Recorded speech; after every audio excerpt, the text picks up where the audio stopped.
Improbable, décapante. Elle ne laisse personne indifférent. Yasmine Abdel-Fadel. Le gouvernement a annoncé aujourd'hui la planification pluriannuelle de l'immigration. Puis d'habitude, quand on dit pluriannuel, on parle de 3 ans. Là, on nous dit non, on va y aller juste pour 2 ans, puis on verra après. Alors, qu'est-ce qui a été décidé? Ben, on garde le 50 000 habituel, donc statu quo dans la case de l'immigration économique.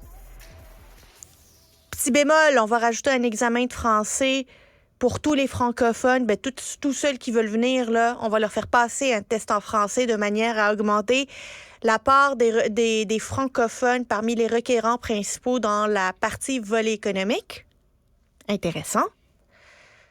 D'un autre côté, on parle des étudiants étrangers. Bien évidemment, on va garder, malgré les 50 000, par-dessus les 50 000, on va continuer à admettre des étudiants étrangers à titre de résidents permanents une fois qu'ils auront fini leur scolarité, si jamais cette scolarité est faite dans un établissement francophone. Ce qui veut dire un Français, un Belge, un francophone qui vient étudier à McGill.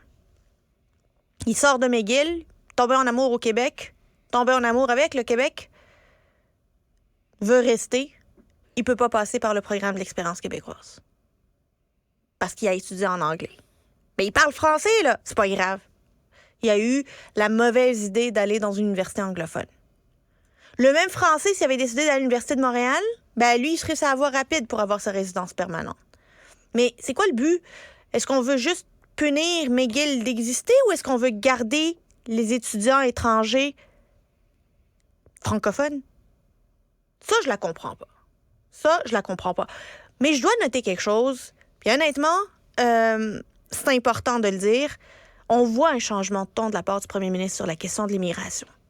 On se rappelle d'un premier ministre qui parlait de l'immigration comme une menace à notre cohésion sociale, qui parlait de la menace à la langue française, qui parlait de la menace à qui nous sommes, qui parlait de louisianisation, qui attaquait de front les immigrants et qui a attisé une certaine méfiance envers l'immigration et les immigrants. C'est pas le premier ministre que j'ai vu aujourd'hui. François Legault, c'était pas le premier ministre qui parlait de manière aussi mauvaise de l'immigration. Le premier ministre que j'ai vu aujourd'hui, c'est un premier ministre qui voit en l'immigration certains leviers de développement intéressants pour le Québec, notamment sur le volet économique, mais également sur le volet de la protection de la langue française. Si on met les mécanismes, les bons mécanismes en matière d'intégration et d'immigration en place, on est capable de faire de l'immigration un autre outil pour défendre le fait français au Québec. Et ça, quand on parle de manière posée, de manière rationnelle, de l'immigration et de ces personnes qui demandent à devenir Québécois à part entière, à faire partie du nous, j'applaudis ça. Il faut le reconnaître.